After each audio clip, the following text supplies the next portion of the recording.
नमस्कार साथियों, आज हम कक्षा 12 की एक कविता पढ़ेंगे, लक्ष्मण मूर्छा और राम का विलाप। इसको तुलसीदास जी ने लिखा है।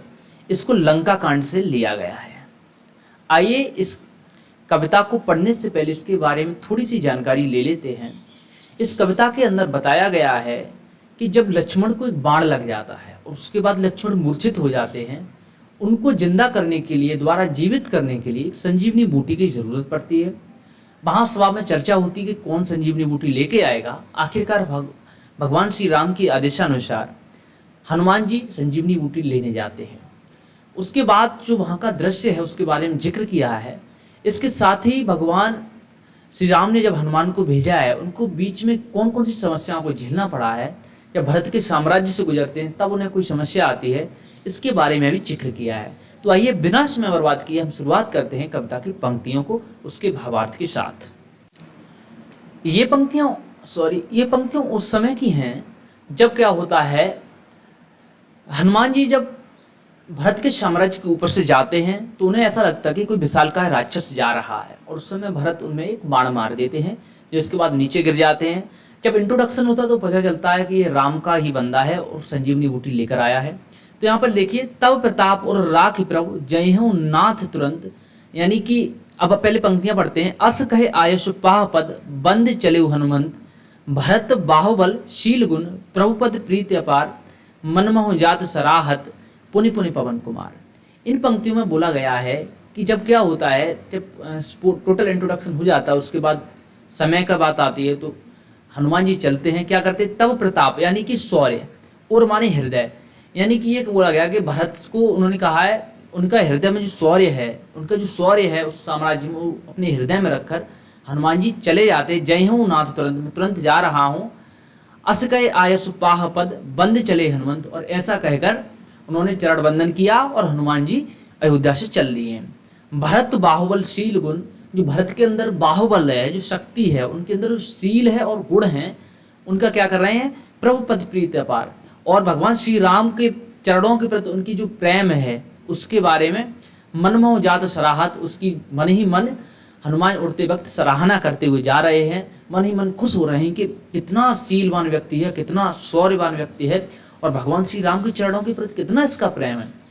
पुन पिन पवन कुमार, और इसी बात का बार बार याद करके पवन कुमार माने हनुमान उड़ते हुए जा रहे हैं। कहाँ जा रहे हैं, युद्ध स्थल पर, जहाँ पर लक्ष्मण मूर्छित पड़े हुए राम की गोद में। आइए अगली पंक्तियों को देखते हैं।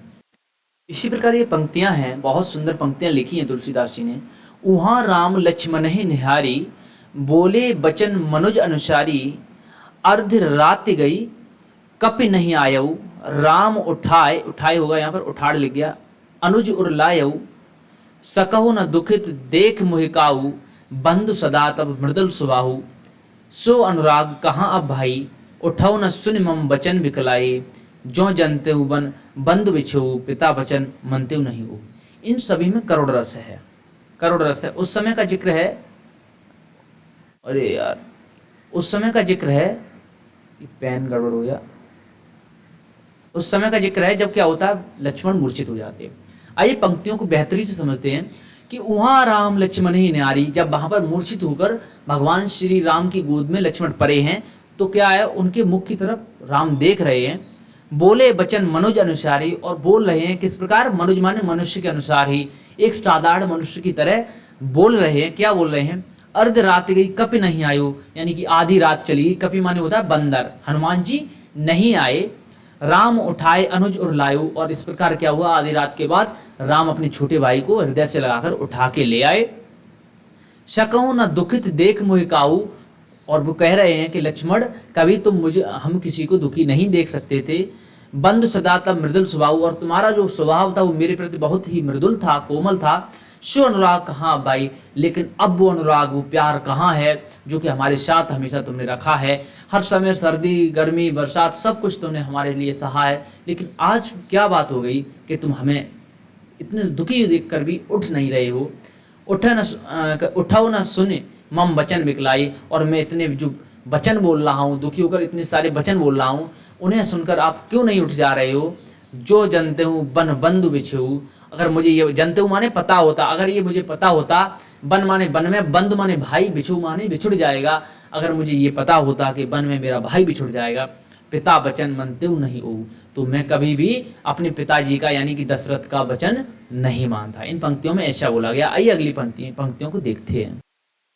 ये पंक्तियां बहुत खूबसूरत लिखी हैं, लेकिन थोड़ा कंट्रोवर्शियल पंक्तियां हैं, इनमें थोड़ा कंट्रोवर्सी पैदा हुआ था कि सुत वित्त नारी भवन परिवारा, होय जाहे जग बारह बारा, अस विचार जीव जागव ताता, मिलय न जगत सहोदर भ्राता, जथा पंख बिन खगयत दीना, मन बिन फने करवर करहीना, असमम जीवन बंद बिन तो ही, जो जड़ देव ज्यावे मोही, जय हूँ अवध कवन मोहलाई, नारी हेतु प्रिय भाई गवाई, बरो अपजस सहते जगमाही, नारे हानि विशेष नाही।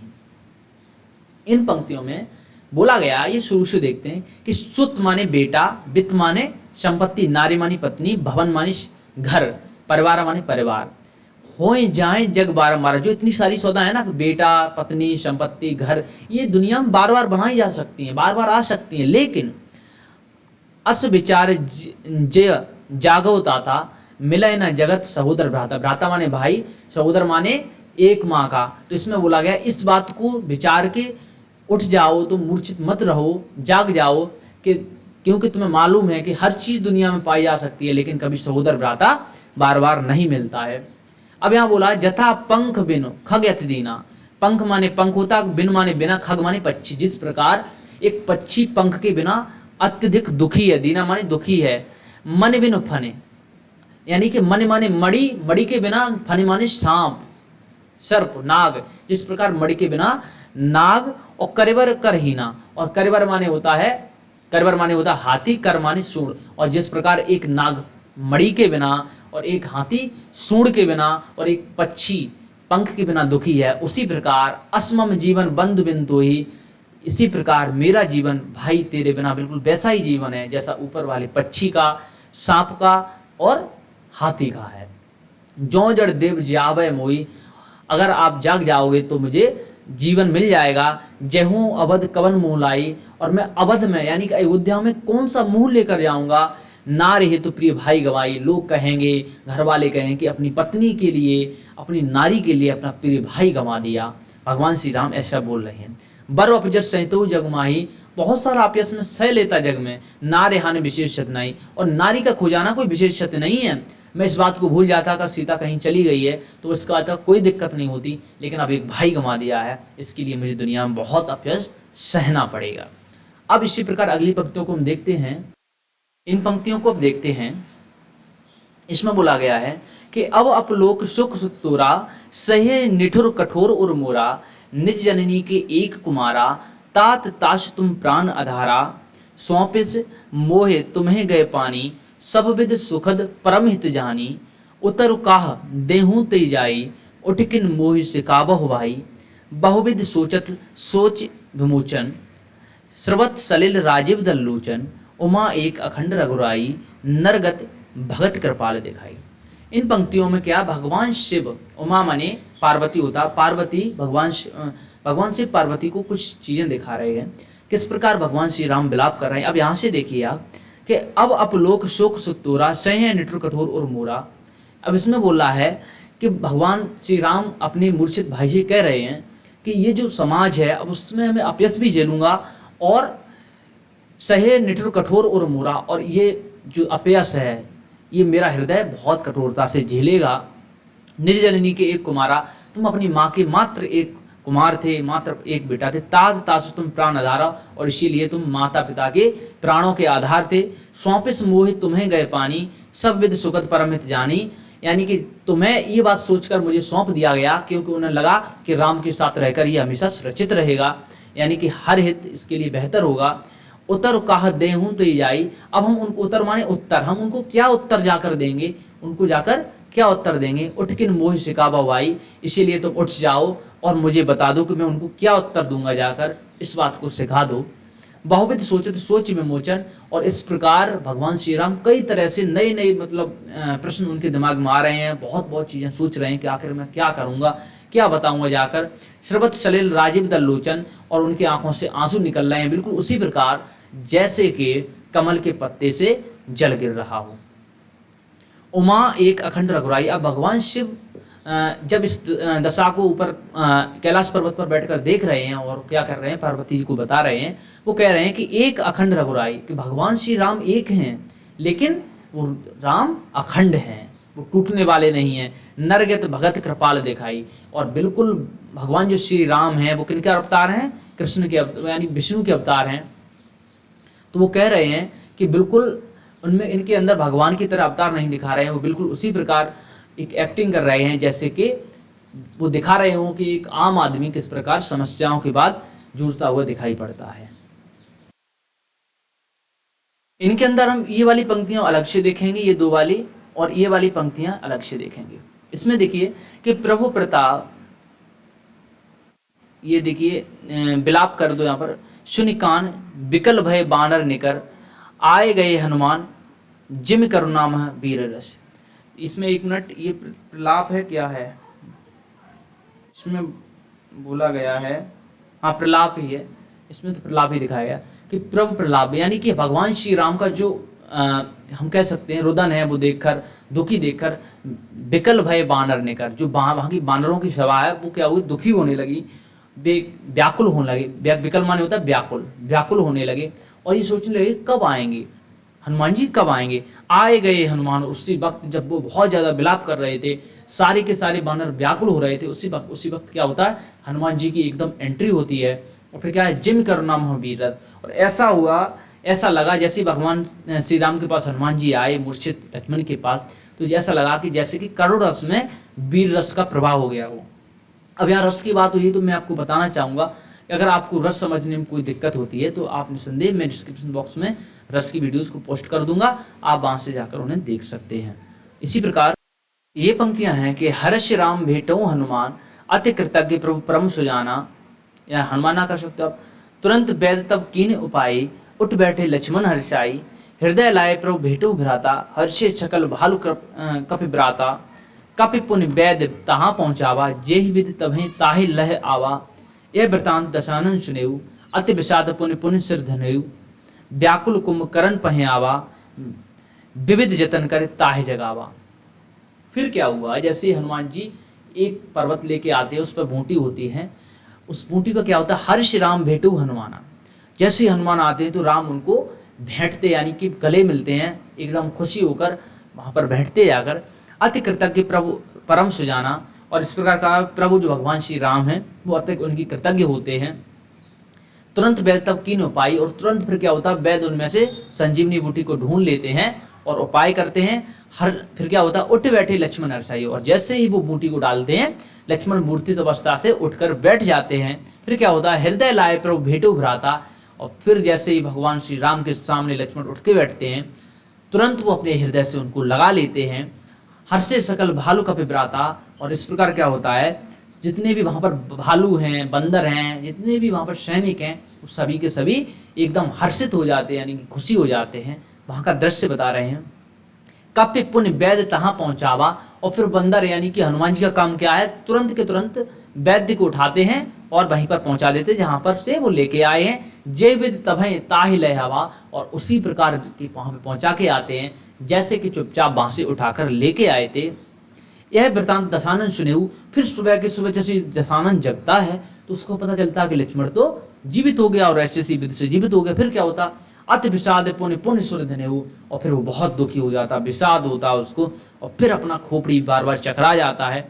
फिर क्या करता है वो कि व्याकुल कुंभकर्ण पहे आवा, फिर व्याकुल होकर वो कुंभकर्ण के पास जाता है, विविध जतन कर ताहि जगावो, और फिर कई जतन करके, कई प्रयास करके उसको जगाने का प्रयास करता है। इस प्रकार ये पंक्तियां बोली गई हैं। इसी प्रकार हम अगली पंक्तियों को देखते हैं। ये पंक्तियां उस वक्त की हैं जब वो कुंभकर्ण जाग जाता है और रावण उसके पास पहुंचता है। तो आइए बहुत अच्छे से देखते हैं इन पंक्तियों को कि जागा निश्चर देखिए कैसा, मानव काल देह धरे वैसा, कुंभकर्ण बूझा कहो भाई, काहे तब मुख रहे सुकाई। कहा वो कथा कही सब तेहि अभिमानी, जेहि प्रकार सीता हरियाणी, तात कपिन सब निश्चर मारे, महा महा जोधा संहारे, दुर्मुख सुर रिपु मनुज आहारी, भट अतिकाय अकंपन भारी, अपर महोदर आदिक वीरा, परे समरमय सब रणधीरा। इनमें क्या है कि जब कुम्भकर्ण जग जाता है फिर क्या होता है, देखिए, जागा निश्चर देखे कैसा। रेड पेन लेता हूं, इसमें तो अच्छा रहेगा, समझ में आएगा यार अच्छे से। एक मिनट, ये सही रहेगा। जागा निश्चर देखे कैसा। निश्चर जैसे ही फिर क्या होता है, कुंभकर्ण को बहुत कई कई यत्न करके रावण जगा लेता है। फिर वो ऐसा लगता है, निश्चर ऐसा लगता है जैसे मानव काल देह धरे वैसे, जैसा कि मनुष्य के रूप में किसी ने, काल ने अपना शरीर रख लिया हो, मनुष्य के रूप में काल एक जाग कर बैठ गया हो, ऐसा महसूस होता है। कुंभकर्ण बूझा कहवाई। कुंभकर्ण ने फिर पूछा, क्या बात है भाई, आपने क्यों मुझे जगाया, काहे तब मुख रहे सुखाई, क्यों अपना मुख सूखा हुआ लेकर बैठे हो यहाँ पर। कथा कही सब ते अभिमानी। फिर अभिमानी रावण ने सारी की सारी, महाराज रावण ने सारी की सारा उसको कथा सुनाई और कहा, जे प्रकार सीता हरियाणी, कि किस प्रकार उन्होंने सीता का हरण कर लिया है, माता सीता की चोरी कर ली है, उसके बारे में बताया। तात कपिन सब निश्चर मारे। फिर वो कहता है कि भाई वो बंदर है एक, जो हनुमान नाम का बंदर, उसने सारे के सारे निशाचर को मार दिया है। महा योद्धा संघारे, और बहुत बड़े बड़े बड़े योद्धा, योद्धा माने योद्धा को संहार कर दिया है। दुर्मुख सिर रूप मनुज आहारी, और दुर्मुख यानी कि एक वहीं के निशाचर का नाम है, सिर माने देवताओं का राक्षस, और मनुष्य को खाने वाला, मनुष्यों को खाने वाला। भट्ट अतिकाय अकंपन भारी, और अकंपन तक अपर महोदर, महोदर और आदिक वीरा, ये जो मतलब ये क्या है, उन निशाचरों के नाम है। परे समरमय सब रणधीरा, और ये सारे के सारे रण समर में यानी कि युद्ध में मारे गए हैं। इसके बारे में रावण पूरी की पूरी कथा कुंभकर्ण को समझाता है। इसी प्रकार अगली पंक्तियां हैं। यहाँ पर इन पंक्तियों में क्या है, कुंभकर्ण ने कुछ चैप्टर पढ़ाने का कोशिश किया है, कुछ बताने की कोशिश करी है रावण को। इसमें क्या है, शून्य दशक अंदर बचन तब कुंभकर्ण बिन खाल, जगदम्बा हरे आने अब सठ चाहत कल्याण। इसमें क्या है, दशकंदर माने रावण, जब कुंभकर्ण रावण के वचन सुन लेता है फिर क्या कहता है, कुंभकर्ण बिलखान, कुंभकर्ण उस पर चिल्लाता है, बिलखान माने चिल्लाना है, उसको मतलब डांटता है एक तरह से, कि जगदम्बा हरे आने अब, यानी कि जगदम्बा यानी कि माता सीता को चोरी करने के बाद सठ चाहत कल्याण, सठ माने मूर्ख, मूर्ख अब कल्याण चाहता है। इसमें क्या है, जब कुंभकर्ण जगता है, पूरी कहानी सुनता है रावण के मुख से, तब क्या कहता है कुंभकर्ण कि अरे मूर्ख, माता सीता की चोरी करने के बाद और अब तू अपना कल्याण चाहता है, बिल्कुल मूर्ख है। इन पंक्तियों में इस बात के बारे में जिक्र किया गया है। उम्मीद है आपको ये कविता समझ में आई होगी। इसके अलावा कवितावली भी मैंने पढ़ा रखी है, आपको डिस्क्रिप्शन बॉक्स में मिल जाएगी। अन्य किसी भी कविता या कोई भी टॉपिक पढ़ने के लिए आप निसंदेह मुझ पर कमेंट कर सकते हैं। इसी के साथ साथ थैंक यू।